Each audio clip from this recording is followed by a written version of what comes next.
Ya. Bismillahirrahmanirrahim. Alhamdulillah wa syukurillah wala haula wala quwata illa billah. Hasbunallah wa ni'mal wakil, ni'mal maula wa ni'man nasir. Yang kami hormati, kami banggakan Bapak Ketua Umum Partai Gerindra, Bapak Prabowo Subianto. Yang kami hormati Ketua Umum Partai Kebangkitan Bangsa, Bapak Muhaimin Iskandar. Yang kami banggakan, kami hormati Ketua Umum Partai Amanat Nasional, Bapak Zulkifli Hasan. Seluruh pengurus DPP dari Partai Gerindra, Partai PKB, PAN, dan DPP Partai Golkar yang hadir, beserta seluruh masyarakat Indonesia, teman media cetak maupun media elektronik. Pertama, marilah kita panjatkan puji syukur kehadirat Allah Subhanahu wa Ta'ala, Tuhan Yang Maha Esa, karena berkat rahmat dan ridhonya lah kita berkumpul di tempat ini, tempat yang bersejarah, tempat naskah proklamasi disusun, dan oleh karena itu ini menjadi inspirasi bagaimana Partai Golkar memberikan dukungannya kepada Bapak Letnan Jenderal Pak Prabowo Subianto sebagai calon Presiden Republik Indonesia 2024-2029. Kenapa Partai Golkar menjatuhkan pilihan kepada Bapak Prabowo Subianto? Tidak lain tidak bukan karena Bapak Letnan Jenderal Pak Prabowo Subianto lahir dari rahim Partai Golkar. Oleh karena itu, beliau selalu mengikuti berbagai kegiatan di Partai Golkar dan kekaryaannya tidak diragukan lagi.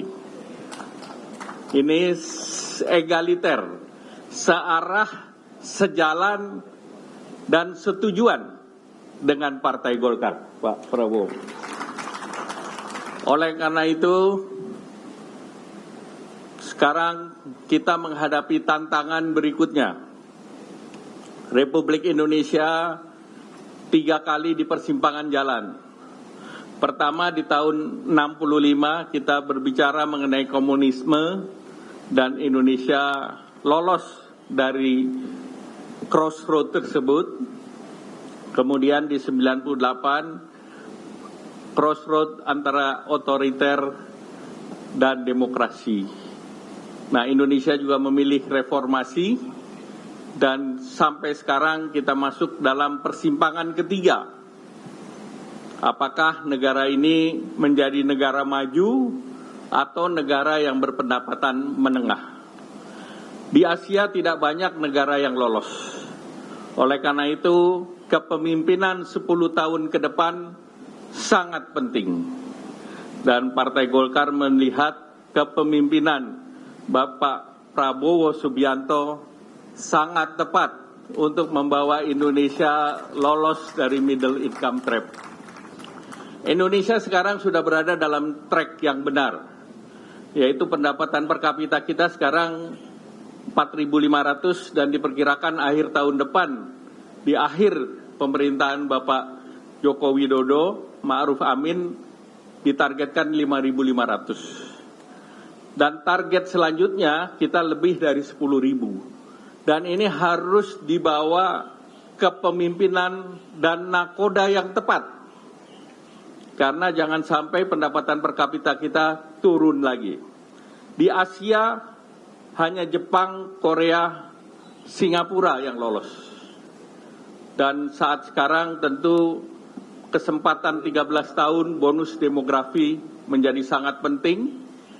Dan Indonesia sudah juga dipercaya oleh OECD, negara-negara maju, menjadi satu negara Asia Tenggara satu-satunya yang akan diundang masuk di dalam OECD.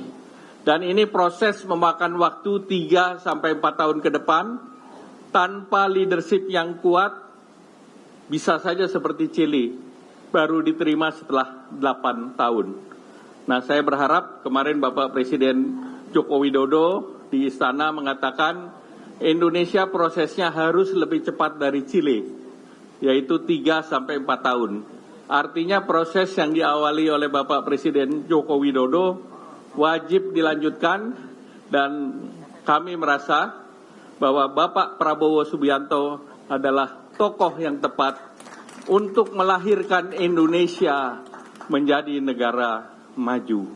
Oleh karena itu, saya merasa bangga bahwa 4 partai bersatu, dan dalam sikap kami bahwa kita para ketua umum 4 partai ini mudah berkomunikasi dan juga mempunyai visi dan misi yang sama. Oleh karena itu sekali lagi, tentu perjalanan ke depan masih ada dan banyak hal yang perlu kita bicarakan, tetapi di hari Minggu ini merupakan momen bersejarah karena 4 partai akan mengusung Bapak Prabowo Subianto sebagai calon presiden 2024-2029. Semoga Allah Subhanahu wa Ta'ala melindungi kita semua dan memudahkan jalan kita bersama. Salam hormat Pak Prabowo Subianto. Terima kasih. Wabillahi taufiq wal hidayah. Wassalamualaikum warahmatullahi wabarakatuh. Sekaligus pemanjaan dukungan dan juga penyerahan dari Partai Golkar.